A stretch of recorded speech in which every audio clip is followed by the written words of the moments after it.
lead 20 and basically put it away. Welcome in to our post-game coverage, Playoff Central Live, presented by State Farm. Matt Weiner, Steve Smith, Brendan Haywood right there. I'm almost legally obligated to remind you that teams with a 3-0 lead have never blown that lead in a best-of-7 NBA playoff series, 142-0 to this point. So not great news if you're a Nuggets fan. And frankly, if you watch the games, you probably already feel that way. Yeah, I do. I mean, nothing Denver is doing. They just have lack of talent going up against this Phoenix Suns team. If they had Jamal Murray and P.J. Dozier, that size, I mean, B. Wood, you look at the backcourt scoring, it's 56-11, the starters for them. And Monte Morris, he came out and played well. They just don't have enough. When you can have a guy get 32, 20, and 10, and that's not enough, that just tells you you're undermanned. You don't have the talent level to go up against a Phoenix Suns. And then also, not only that, you have a guy that's controlling the pace. And I think they're not making Chris Paul uncomfortable. They don't have anybody offensively. They don't have the personnel to make him uncomfortable. Offensively or defensively to make him, because they're not even making him work defensively. Usually you can have a guy going at him, making him get tired. He's comfortable, B. Wood. And when you have a guy like that that's comfortable, being able to control the pace, it's going to be hard for the Denver Nuggets. He's getting wherever he wants to, getting easy buckets. They don't stop anything. He could have shot that one, lobbed that one, but he kicked it out for a three-point shot. This is the perfect matchup for Chris Paul. He doesn't have to guard anybody high end. Then at the same time, when he goes into the mid pick and roll, it's the Joker in the pick and roll, and they've been playing a drop because the Joker's feet aren't that quick. So now Chris Paul, he's one of the best guards at attacking drops. Now he gets to come in there, get to his floater, his mid-range, he can throw a lob, or he can throw the cross-court pass to the corner. So Chris Paul couldn't have picked a better second-round opponent than the Denver Nuggets, especially with them being as unhealthy as they are. Look at that tonight. 27 points, 9 of 16, but just like I said, I'm looking at the efficiency. I'm looking at him being the true floor general, leading the pace, making sure that everybody eats and that this offense runs smoothly. Everybody feels like they're a part of it, and that's because of CP3. And I while being enamored by CP3, I also feel bad for Denver. Because if you're Denver, you have to think, if we had Jamal Murray, if we had P.J. Dozier, if Will Barton wasn't just coming back, what type of ball club would we have? And then more importantly, if you have Jamal Murray, now Michael Porter Jr. gets kicked back into the right spot. He becomes the third option instead of the second option. I don't know if he's ready to be a second option in the playoffs just yet. The playoffs are showing Michael Porter Jr. what he has to work on in his game this offseason. He has to be better at posting up and taking advantage of smaller players, because right now he is incredible coming off of pin downs and flare screens to get open. But when teams take that away, what does he go to next? He doesn't have a counter for that. That's what the summer's going to be about. He hit a couple threes late in the game to get him to 15 points on the night, but he had a hot start. He had a couple buckets at the very end of the game. In between, couldn't hit a thing. Nice. And the issues are really on the other end are larger, I think, for Denver. Phoenix is just getting whatever they want, 53% shooting. You saw Chris Paul's shot chart. That pick and roll with the drop coverage is just killing Denver so far. It's felt to me since this series started like one of the guys that Denver could really use is playing on the other team. That's Torrey Craig, who played with the Nuggets, and that's the kind of defender they could really find handy in this series. Yeah, for sure. And I think P.J. Dozier, I think Torrey Craig is a better defender, but he's a guy on both ends can use his size. When you start having P.J. Dozier, Will Barton, who has great size, Monte Morris coming off the bench, when it's starting Jamal Murray, just think if Jamal Murray was starting. Who does Chris Paul guard? If you had Will Barton and Jamal Murray starting. Got to guard somebody. You got to guard somebody. It puts him in a difficult situation. Now your bench is stronger. And I think now, like you said, Michael Porter is a guy that now it's hard to load up against him. It's just unfortunately for them. They have struggled with guys with injuries throughout this, series. And DeAndre Ayton, I just give him credit, and their young guys, Cam Johnson, Mikal Bridges. It seems like every game they growing, and they're comfortable. DeAndre Ayton, not huge numbers tonight. He had 15 rebounds, 10 points, but we've said it before on this set many times. He's just grown into his role. He doesn't try to do too much. He does exactly what the Suns need from him. By the way, breaking news tonight, Chris Paul had multiple turnovers. 2. He had 1 for the series in the first 2 games. He had 2 tonight, so that's a 34 assist to 3 turnover ratio for the series. And for the playoffs so far, That tells me he's real comfortable. 80 assists and Real 12 turnovers. He's real comfortable. And in the playoffs, it's all about making guys uncomfortable, making guys do things that they don't want to do. And so when he's able to come off that screen and roll and probe, boy, he's having fun. He feels like he's back at Wake Forest, just running around Winston-Salem, finding guys for lobs and whatever. Like, it's just Chris Paul feels so comfortable right now because Denver can't make him uncomfortable. They can't speed him up. Not at all. They can't get the ball out of his hands. And then what you said, sometimes your best defense is offense. They can't even go at him at the other end with pick and rolls and post-ups. So it's not looking very good for Denver. But tip your cap, Denver has had an incredible season with the injuries that they've had to be at this point. Got to tip your cap to Denver. Did you just write the obituary? Did you? Yeah, it's over. Okay. Getting there. Yeah, it's over. Like, hey, we got any brooms back there? Well, we're calling Where for our a sweep. cameraman? Calling Cornfed, for you a got any sweep. brooms back there? I can't argue with it. No, it is. Phoenix is a better team, obviously, right now. A guy gets 32, 20, and 10. I was going to get to that, yeah. In an ugly loss. And you never felt that they had a chance to win, even with that 32, 20, and 10. What else can he do? You're going to have a miraculous game by somebody else, like Will Barton has to come up with 25, 30. Right. Aaron Gordon's going to have a day where he can score, but it's hard for him. He needs help, but, I mean, congrats to the Joker. The game he's played throughout this season while he's the MVP, and in this game, it was just unbelievable. Watch a guy get 32, 20, and 10, Matt. These are numbers that are oh, wait a minute. B. Wood has this broom up here, but B. Wood, I know you are big, but this is a guy that's not athletic, not very strong. He's a wide body, doesn't move his feet well, and he's dominating. Third ever 30-20-10 postseason game. Kareem and Wilt Chamberlain, the other two guys have done it. And listen, man, but you know what? Hey, as great as the Joker's playing, you know what time it is. Hey, You got it out. That's the ones you get from the grocery store. yeah. I mean, listen, man, they caught it. Hey, that's just the one we got in the back right there. That's a high quality. That's a high quality room. Is it? It's a wrap. It's a wrap for Denver. It's production value. It's a wrap for That's Denver. what that is. Get your sweep on. Do you believe it's going to be a sweep? I was just wondering. What I used to use when I was growing up was a wood. It's not wood. No, that's not wood. It's a Times little change. aluminum, Times but you change. know, Wood. We Different have- it materials. still gets the job done. It's pretty much going to be a sweep for the Phoenix Suns and this organization. Monty Williams has done an incredible job. No disrespect to Tibbs, but I thought Monty Williams should have been Coach of the Year. No disrespect, but that's just He who. was number one on my ballot. Yeah, I would have voted if I got a vote. For some reason, I never get a vote for these type of things. But Monty Williams is doing a great job. Devin Booker is growing up right before our eyes. He's becoming a true young superstar. And in the playoffs, that's where you announce your name. Fans have been hearing about Devin Booker for years, but they really haven't been paying attention because Phoenix hasn't been winning. Now that they're winning, and now that he's doing it in the playoffs, people know it's not a fluke. Now you're going to see Devin Booker's name elevated a lot in this league moving forward. Matt and B. Wood, I think James Jones is the guy who should get some credit. Oh, yeah. He might be GM of the Year this year. I hope so, but I don't know if a lot of people have been talking about James Jones, the job he's done and the guys he's put together. Everybody said, we good got roster. Chris Paul, but it's just been others. He's plugged in Jay Crowder. I mean, he's done a nice job. Cameron Payne is a huge pickup for the Phoenix. Huge pickup. You got to go to the powers that be about getting a vote. I know. You got to ask. You got to ask. Why don't I ever get a vote? Well, you got to ask somebody. I should get a vote for sure. You get a vote, Smitty? I get a vote. You serious? Serious. I'm the only person up here that doesn't get a vote. Yeah. Okay, I'm gonna Yeah. call somebody. I'm gonna call our bosses. Tara August. Somebody. Got Remember, to get a vote. after the game 2 loss, Michael Malone said his guys quit. He was really hard on them. It'll be interesting to hear what he has to say about this game 3 loss. Here he is. Michael, obviously it seemed like the effort was significantly better, but obviously not the result you wanted. What do you say to your guys after this? Yeah, I would agree, Mike. I thought our guys played really hard. You know, I think we left it all out there. I really think this game came down to two things. One, the turnovers, right? We had 20 points. We allowed 20 points off our turnovers, and they only had 6 points off there. That's a 14-point differential. And obviously to have 20 points allowed in a playoff game, it's something that you can't do if you expect to win against a very good team. That game was lost on our part the last 2 minutes of that third quarter. And I remember talking to our guys in the huddle. Lead 20 and 23 basically 19 that put it quarter. away. We were Welcome struggling. in We struggled to our all night to post-game. make shots. Great job. But our defense was keeping us afloat.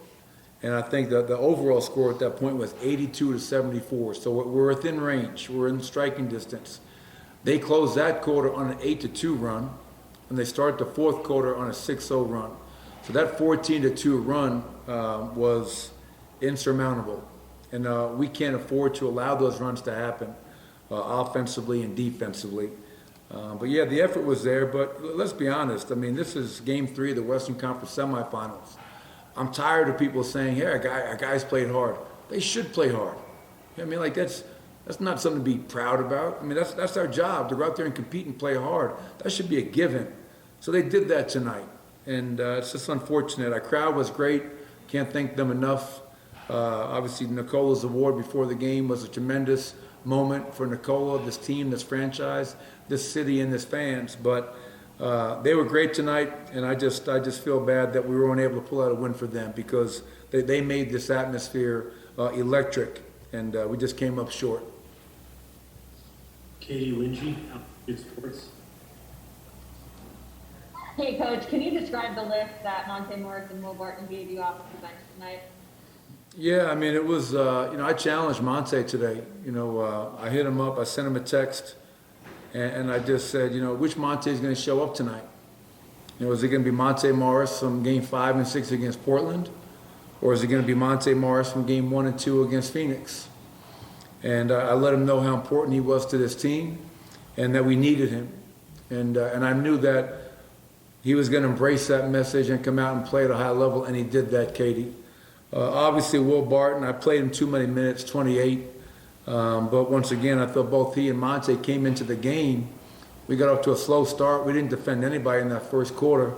But I thought Will and Monte gave us a lift, gave us a spark. And I said after the first quarter, we were lucky to be down just by 10.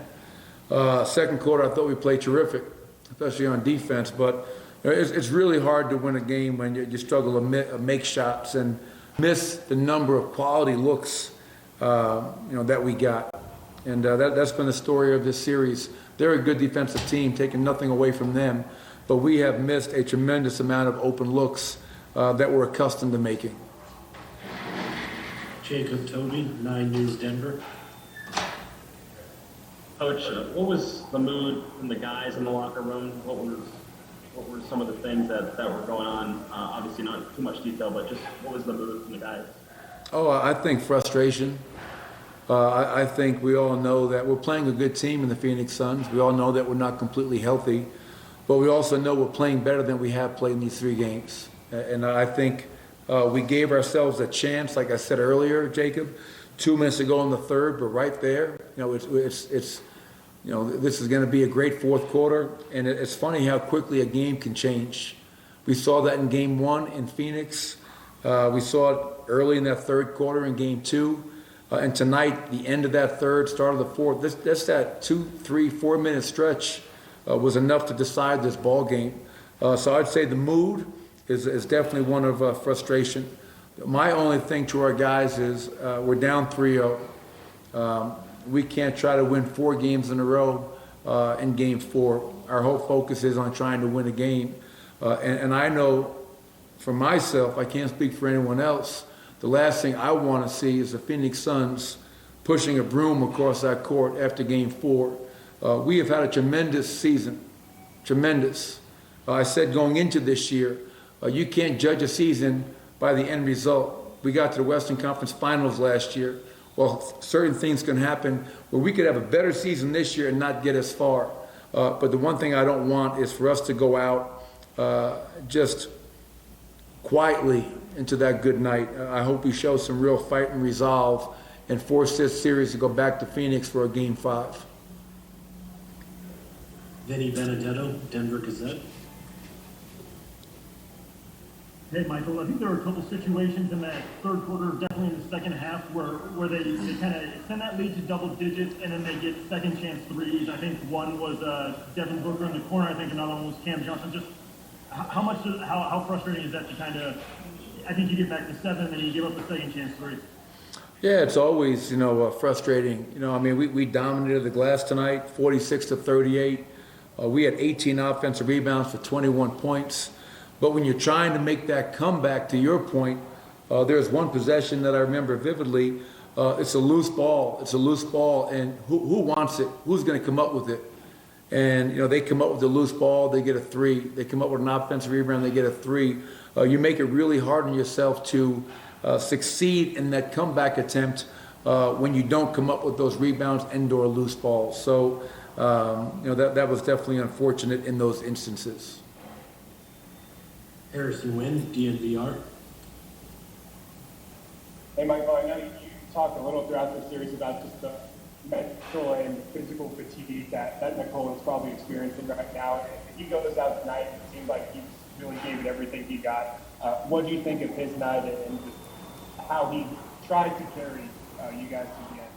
Oh, it was incredible. I mean, a 32, 20, and 10 triple-double. It was a special moment, I think, for all of us. But to see Nikola out there with his 2 brothers, Nemanja and Strahina, before the game, it's too bad that Beba and Papi, his parents, weren't here for that. But that is a special moment for the Jokic family. That was spectacular. And the fans did a great job of, celebrating that moment. And then he follows up the MVP award presentation by putting on an MVP performance. It's just unfortunate that was wasted. We couldn't get some other guys to step up and make shots. And it wasn't for a lack of effort. We had a lot of guys trying their best out there and just didn't go our way tonight. And I know Nikola. I love Nikola. I know that come game 4, he's going to be with me, and we're going to try to do everything we can to prolong this series. All right, Coach, we have time for one more. We're going to end with Brandon Cristal, KOA Denver. So I guess I'm going to cheat a little and ask you about MPJ and Will Bart, how they feel physically, and then also what do you say to your team because being down 0-3 historically is certainly not on your side? Yeah, I mean, well, as far as Michael, obviously it's been a tough series for him so far. I mean, that's just, that's the facts. That's what the numbers say. He's trying. He made a couple of threes late, but he's just got to stay with it. He's a second-year player. He still has a tremendous amount of room for growth and improvement. And these kind of trials by fire are only going to speed up that process and his maturation. Will Barton, again, I'll have to go talk to him. Our trainers, the training staff is probably going to be really upset with me for playing him 28 minutes.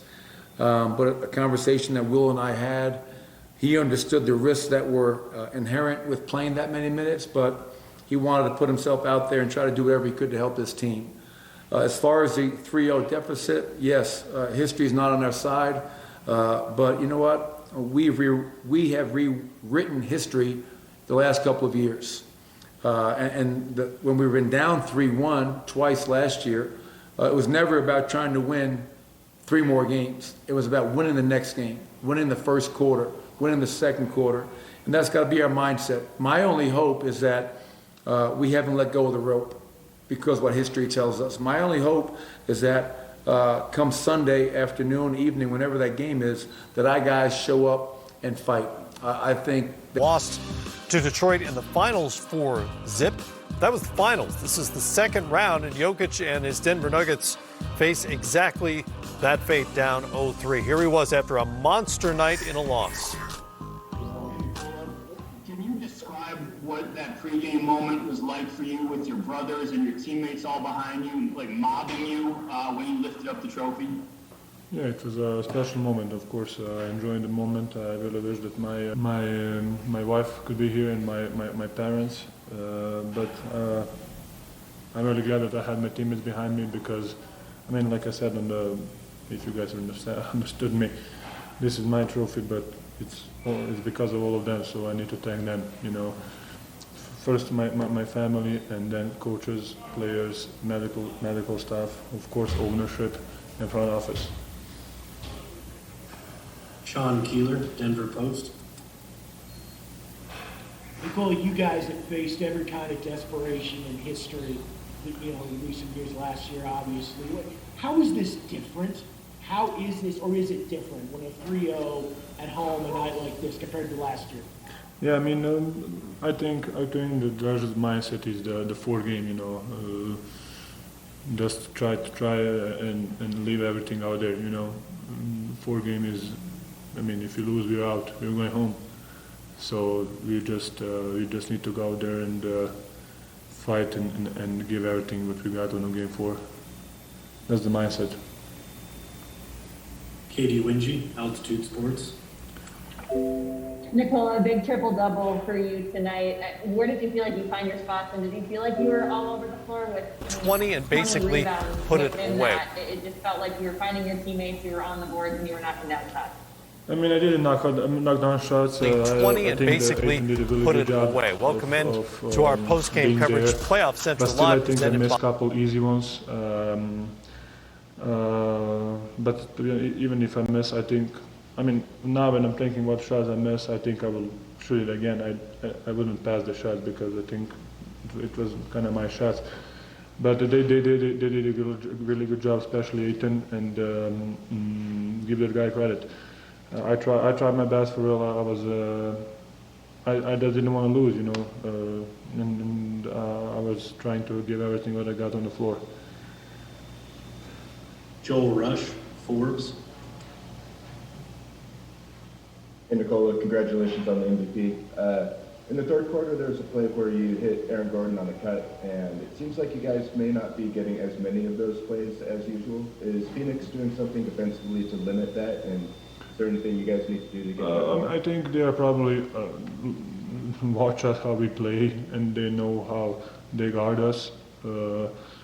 And I think we're not shooting the ball well, so they don't need to be that much aggressive on us, and they can go under on some pick and rolls, so that doesn't have to give you the space to back cut, of course.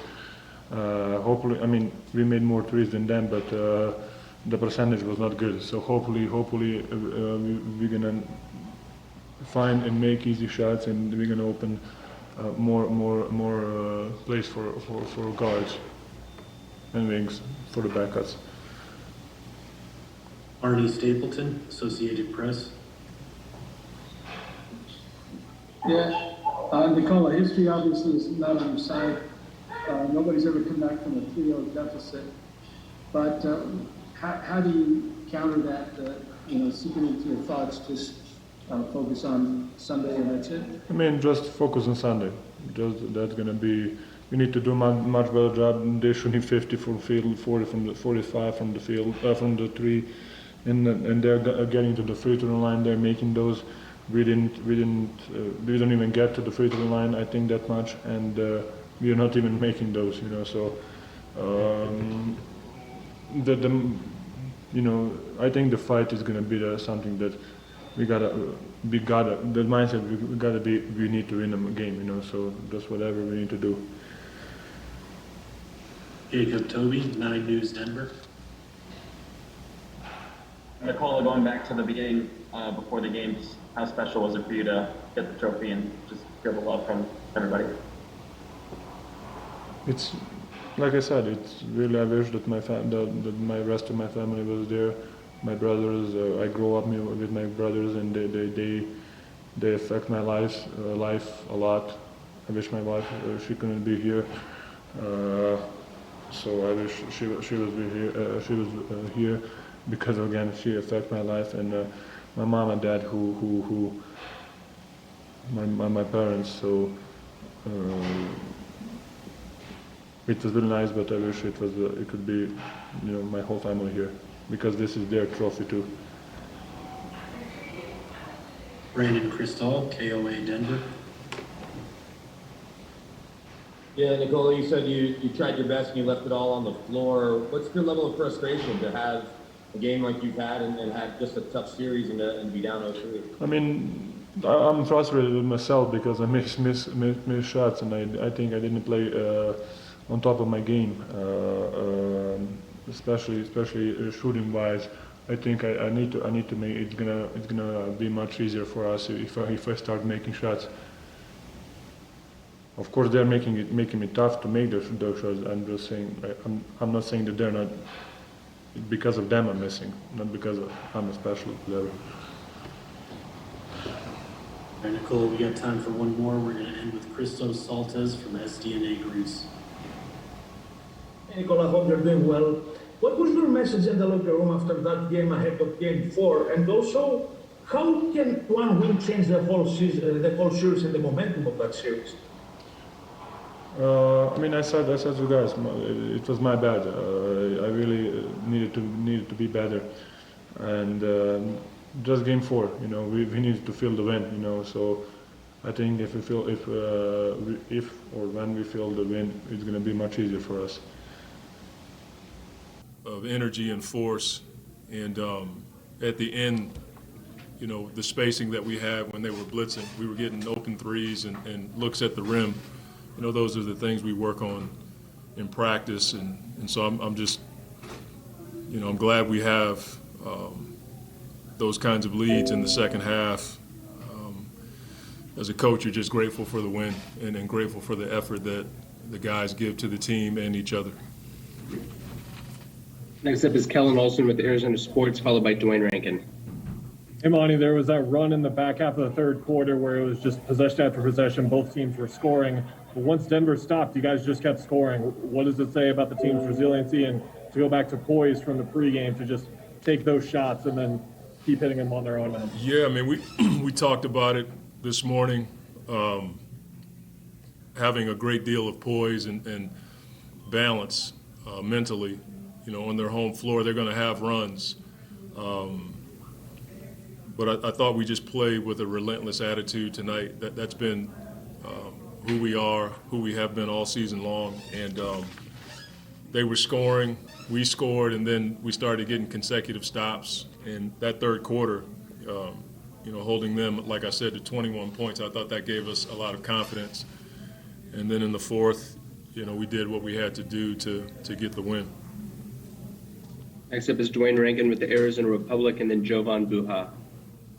Yeah, Coach, you called a timeout. You guys were up 8, and then after that, you guys went on a 14-2 run. Just curious, maybe what was stressed during the timeout, and then what do you feel like you guys did after that during that run? Yeah, I mean, we didn't stress anything new. We just talked about being solid on the defensive end. We didn't want to help as much when they were posting us up, and we certainly didn't want to give up back doors, but we've been talking about that all season. And the rebounding component. They had 10 offensive rebounds in the first half and 8 in the second. So that's something that we have to get better at as far as improving our team and trying to beat a really good team on their home floor. But it wasn't anything new. We just tried to reiterate the things that we do well, and then we started to execute a little bit better on the offensive end, and we knocked down a few shots. Next is Jovan Buha with the Athletic, followed by Kent Stommers. Hey, Monty. This is the third straight game that Chris has really taken over in the fourth. I think he now has 30 points on 12 of 13 shooting in the series in the fourth. What have you seen from him down the stretch of these games? I mean, it's the same thing we've seen from Chris for a long, long time now. I mean, his ability to understand those moments and managing the game. He was using the clock well, coming off pick and roll, getting to his spots, but it helps when you have guys like Jay and Book and McHale stretching the floor, and then D.A. puts pressure on the rim. But Chris's ability to do it on both sides of the floor, I thought he had a really big steal on, I think it was Barton one time, where he got his hand on the ball. So it's not just the offensive side. Defensively, he understands the moment. And offensively, he's just managing the game really well. But that's what he's done for a long time. Next is Kent Stommers with the Arizona Republic, followed by Michael Kelly. Throughout that game, you guys obviously were able to repel them when they threatened. I'm thinking to DeAndre in the second quarter getting an offensive rebound that led to a 3. McHale, I think later, kept the ball alive, got fouled. That led to a drive where you scored. Just what's that say about you guys? I know you were beaten on the offensive glass, but you were able to get a couple of important plays there. Yeah, we DA on the boards. I mean, for most of the night, you just saw 2 big hands on the defensive board go up and get a lot of rebounds where nobody else could go. But he's done that all year. We rely on him probably too much. But the relentless attitude of Mikal and Torrey, Cam Johnson, like those guys getting over screens, offensively, getting 50-50 balls, like all that stuff gives us extra possessions. And usually when you get extra possessions like that, it opens up either a three or a shot at the rim. That's not scheme, that's not us drawing it up, that's just a lot of force and will displayed by our team. Next is Michael Kelly with the Associated Press, followed by Gerald Brigay. Coach, how important was it to withstand the emotion of Nikola getting the MVP award, and what were you expecting that kind of energy from them to start out the game? Well, we expected it. I've said this a number of times. We respect what Jokic has done this season. He's the best player in the league for a reason. At the same time, we had a game to play, and we knew that they might give him the trophy. And that was part of the poise that we talked about this morning, that we were going to have to fight that, the energy from the crowd. Those are huge moments for this organization and this city, and so we were fighting a lot of things. But I think because we have veteran guys who've been in a ton of situations, Chris and Jay, those guys were galvanizing the group even before jump ball, like, let's go, we're here for business. And we didn't want to disrespect Jokic's moment. At the same time, we also came here to win a game. And so that's something that we've stressed for a while, is being able to have poise in those moments, whether it's an emotional fouling situation or something like tonight, which is a pretty unique situation. Next is Gerald Brigay with Fansided, followed by Melissa Rowland. Hey, piggybacking off of that, Jokic obviously, had a 32-point triple-double. He had a good game, but you guys made him work. I think he shot 13 for 29. Just what'd you think of the job that DA and the rest of the guys did on kind of making him work for those points? DA's played him well. I mean, I think Jokic would say the same thing. A lot of his shots are tough shots. I mean, I'm looking from the bench, and he's elevating his shot, putting more arc on it because DA's so long and athletic. And so we like the way that DA's defending him, and we like our team defense around Jokic. He had a big night, but he took 29 shots, and he's a really good player, so he's probably going to have those types of numbers. But we like the defense that DA is playing right now, and Dario's fighting Jokic and forcing him off of his sweet spot, and those guys are battling, and our team defense around that particular environment is pretty solid. We have time for three more. Next up is Melissa Rowland with Fox Sports, and then George Stoya. Hey, Monty. Chris Paul has had 34 assists and 3 turnovers in this series. I'm curious, what's your communication like with him when he's in such a crazy zone? I try not to fill his head up with too much stuff and let him do his thing. We'll communicate about something that I see on the floor or he sees, but for the most part, that's just Chris. He's an unbelievable basketball player, but he has an unbelievable mind and will to play the game. And so I'm not even sure he even thinks about the turnovers. I think he's just trying to make the right plays, and he's putting guys in position to score the ball. But again, he's done that his whole career. And so we do talk a lot in game about something I see or he sees, but for the most part, that's just him making plays. Final two questions are George Stoya